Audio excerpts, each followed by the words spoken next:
Module 3, the community relationship communicating the message. This module is designed to encourage traffic police to engage other government agencies in the community in a shared community problem. Dr. Shuey will start Module 3. And that is the community relationship. This is a key to being successful. Policing's not about just being a police officer. It's not about enforcement. It's about engaging the community. Who is the community? Everybody.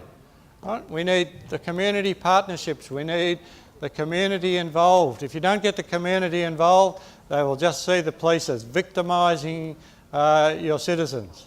Right? So we want the reason for the enforcement is to save lives.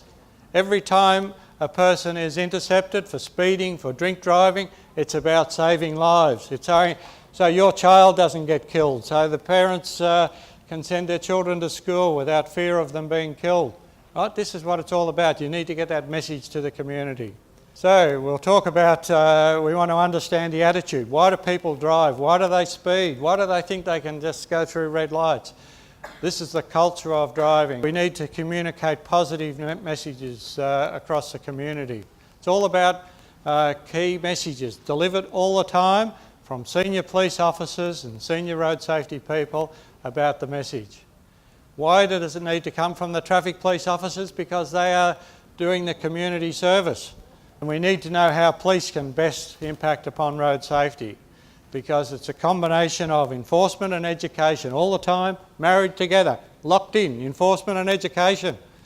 One will work, enforcement will work sometimes, education will work sometimes. Put them together, you get the maximum benefit. Okay, the power of partnerships. We think of our partners just as the road safety agencies. The people that are here today are all our partners, the police partners. But we have 20, 30, 40 different partners out in our community. We just need to think about who are our partners and how we can best use them in a road safety focused area. You have to go out and work with them. Can be short term for a particular project, or they can be long term forever. The government partners, your agency partners, will be long term partners. Your road transport, your education department, your Ministry of Health, all of those are your automatic partners. You gather them in and you work together for a common objective. But there are other partners, the driving schools, the training sections, the entertainment sections, sporting groups, many partners that you can use in road safety. The more you get involved, the less work you have to do as a police organisation. And you need to have a strategic focus. There needs to be a win-win situation for your partners. This is how we're going to achieve the best results with the limited resources we have. And they can have a strong positive impact upon your outcomes. Just want you to broaden your mind on where the partners start and where they finish. We start off with the government agencies, we then look at the semi-government agencies, and then we look at other agencies like the insurance companies and etc. etc. So they can be commercial companies, they can be big corporations, but you have to look and watch that there's a win-win and there's no danger or cautions that you need to watch with those partners. Okay, so you need guidelines for your partners. So you can't just say, okay, we'll be a partner and we'll work together. With your partnerships that you're working in the agencies, there's automatic. You don't usually need a signed document. But if you're having a partnership with a commercial group, then you need a signature. You need some governance structure, a steering committee, a group, or somebody that's going to look after it to make sure that there's no corruption issues, there's no things that impact upon the negative aspect of your effectiveness. So cautions, sometimes people will come up and want to be your partner. A lot of commercial companies will come and say, I've got this breathalyzer, it's the best one around, and I'll be your partner as long as you promote it. Right? Danger. What are the issues? Right? I'll give you 10 free breathalyzers if you say this is a good brand, or speed guns or whatever. So you have to watch those types of commercial partnerships, because they are making money by your recommendation, and as a government organisation you have to watch who you recommend. So there's cautions, look at the motivation, look at the ethics. Ensure there are no dubious motives involved in the people that you wanting to get involved with. Some partners do nothing. They just want to put their logo on whatever you do, donated by, and then they do nothing. Pretty useless, except they give you money or give you support, but sometimes you have to watch those. So I'll now ask Dr. Mark King to come forward and just deliver some issues in relation to the enforcement and cultural issues, and then we'll set you some tasks. So I'm going to talk about enforcement and the culture of safety. We do have some pretty good evidence that road crashes interfere with the achievement of the Millennium Development Goals. There's some work that's been done in Cambodia that looked at how road crashes can affect the Millennium Development Goals, so that doing things about road safety culture, that sort of thing, is relevant to development. And similarly, it combines with sustainability, because safety is a part of sustainability, which again is very relevant to the objectives of the Asian Development Bank in this area. So these things you would have seen already, so I'm going to skip over them. I'm going to move on to what I think is an important issue, is that there is often a focus on making sure that we build good roads. But that's not enough. You can build good roads, but you could end up with more crashes as a result, rather than less. Because better roads can allow you to do higher speeds, for example. And better roads usually go along with an increase in vehicles and an increase in heavy vehicles. And those sorts of things can increase conflicts. So if we had better roads and we had people obeying the law and we had people doing safe things, even if it wasn't the law, then we would make some kind of advance in our safety. However, we often find that we actually have a lot of examples of people breaking the rules routinely, every day, or behaving in an unsafe way. And this is an intersection in, actually it's a crossing rather than an intersection in Jakarta.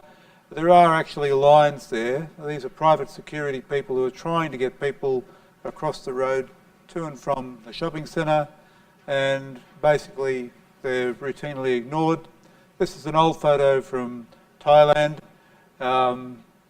Extra people on the motorbike, strap hanging down so that helmet's not on properly, the other two are not worn.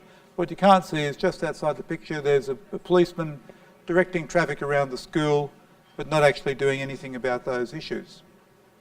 We often then talk about traffic safety culture. We say, why are people doing things that they shouldn't do on the road? Is it because we have a poor traffic safety culture? Now, what is traffic safety culture? Culture is a word that we can use to describe lots of things, and it's often very vague. Really what we're talking about is what people believe is the right thing to do, or that everyone does, and what they actually do in traffic safety.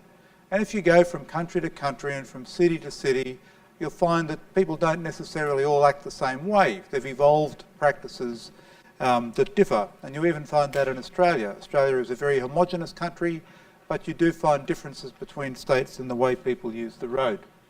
This is an important thing. It's learned informally. You might have people doing their driver training, learning things from a curriculum, but when they get out on the road, they're learning from the people around them. We're social beings. We learn from the way we interact with other people, and we do that on the road too. And as a result, we can get a lot of illegal and unsafe practices that are widely practiced because everybody does it. I'll only briefly mention theory because there's some words that are difficult to, or concepts that are difficult to explain quickly, but one thing is about descriptive norms, where we just do what everybody else is doing, and the other is injunctive norms, where we do what other people expect us to do. So quite often we find with young people in many cultures, young men especially, that they behave in a risky way because they think that the people who are important to them, other young men, want them to behave that way. So how do we change this? How do we reach a point where we've got a traffic safety culture which is safer? And we always talk about education and enforcement. A couple of big problems. people often know that they're not doing the right thing, but they still do it. So that means that education can only go so far. And so you think, well, enforcement, but there's an awful lot of road users and there's not that many police. And if you look at this, I think this is from Lahore in Pakistan, just that one place at one time, if you tried to pick out things that the police could do something about, it's an enormous amount. So if you then multiply that out over a whole road system, it's actually very difficult for police to make an impact everywhere all at once.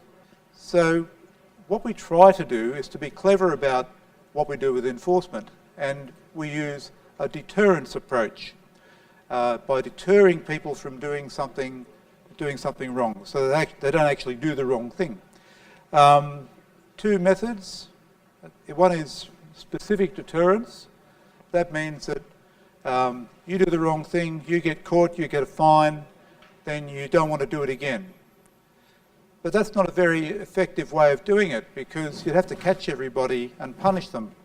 So we try for general deterrence, so that people don't want to do the wrong thing in the first place. So, and I mean, this is the approach we've used in random breath testing. Random breath testing for alcohol catches very, very few people, but it stops a lot of people from drink driving. Why does it do that? We have principles that we follow in order to achieve that. We need to have a high perceived chance that you're going to be detected by police if you do something wrong. You have to have a high perceived severity of the penalties. You've got to think there's a high penalty. You've got to think that it's pretty certain that you'll get that penalty if you get caught, and that you'll get that penalty pretty quickly. Now you'll see here I've got the word perceived. And sometimes people say, well, all we've got to do is to make people believe that they're going to be caught. We don't necessarily have to do anything about it. But people are not stupid. Well, actually they often are. But people will wake up to that sort of thing. And so you need to make sure that they do see evidence that backs up what you tell them. If you tell them there is a high chance of being caught, they have to actually see people being caught. If you tell them that there's severe fines, they have to know about people being given severe fines, that sort of thing. So the things that make our deterrence not very effective are the opposite of those things. That's pretty straightforward. You don't see police enforcing the law, the penalties aren't severe. There's a chance that you won't be given the penalty even if you're caught, because you can offer the policeman something, or because you have connections. Or if there's a long delay between being caught and being penalised. This is the least important of them. These other ones are quite important. Now there's another, in recent years we've realised that another one that's really important is punishment avoidance. And what that means is, you tell me that the police are out there catching people, so I don't do things for a while. And after a while, I don't see much going on, so I decide to go out and drink and drive. I take a chance. I take that chance and I don't get caught. And that means that I get a bit bolder, and I think, well, I've gotten away with it once, I can get away with it again. And so I try again. Again, I get away with it. The more I do that, the less attention I pay to the law, the less attention I pay to the police. So punishment avoidance is a big problem. So what do we need to do to address this in order to try and change our traffic safety culture? We need to have enough people seeing police conducting enforcement.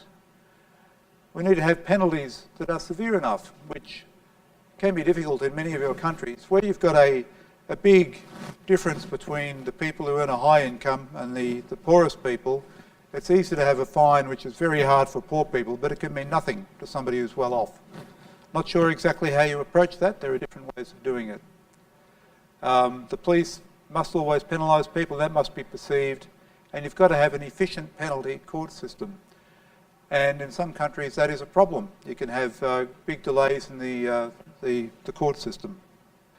But ultimately, if we look at trying to achieve permanent changes to traffic safety culture, enforcement will never be enough, because there are only so many policemen, there's only so many resources. We need people to obey the law because it's the law. Voluntary compliance. They've got to believe they're doing the right thing. So how do we achieve that? Now that is when we're talking about a long-term process. And even in Australia, where we now, everyone believes that drink driving is wrong, a lot of people think that speeding is okay. That's changing too. It used to be that people would think that speeding at reasonably high levels was okay if I could judge it. Gradually that's coming down, but we still find a lot of people who think that it's okay to speed a little bit. So we need to find ways of changing that over the long term. And it takes many, many years. And an important part of this is having people know that there's a just and transparent system of traffic laws. So that's police legitimacy, so that they see that what police are doing is a legitimate thing. There are three main elements that have come out, three elements that contribute to making police legitimate: procedural justice, legal legitimacy, and tradition. Procedural justice is the way that police interact with citizens must be seen to be fair and equitable. And that covers a range of different issues. And it includes people being convinced that police are doing something for the right reasons. Another thing is legal legitimacy. People have to believe that the rules and laws are legitimate.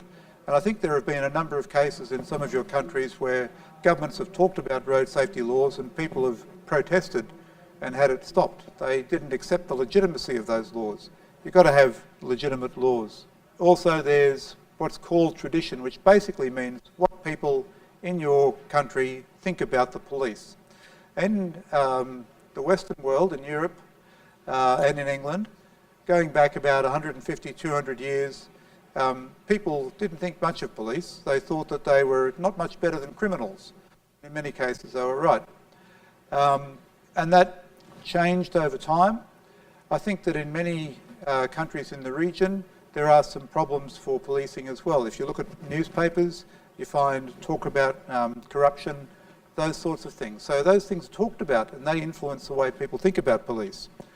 So what should you do now? And there's a list of things here.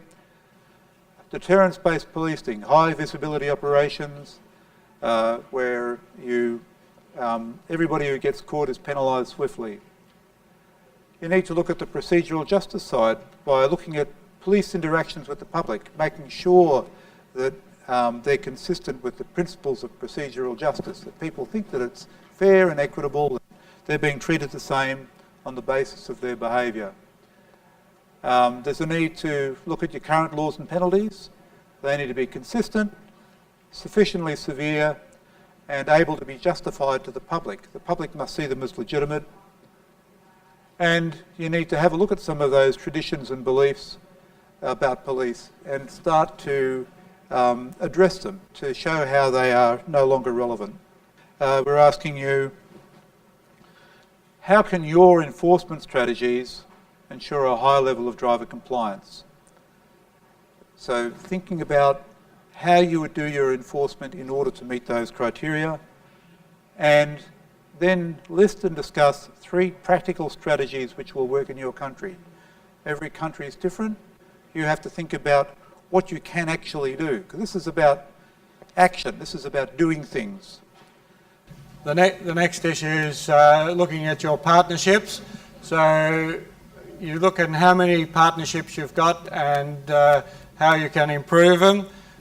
This is how can you strengthen your partnership. So we want you to think about these issues and look at the partnerships. What can you do to strengthen them, and how can you personally strengthen the partnership? So you've got 3 sets of questions there. The most important one was the issue of how can you make your enforcement more effective?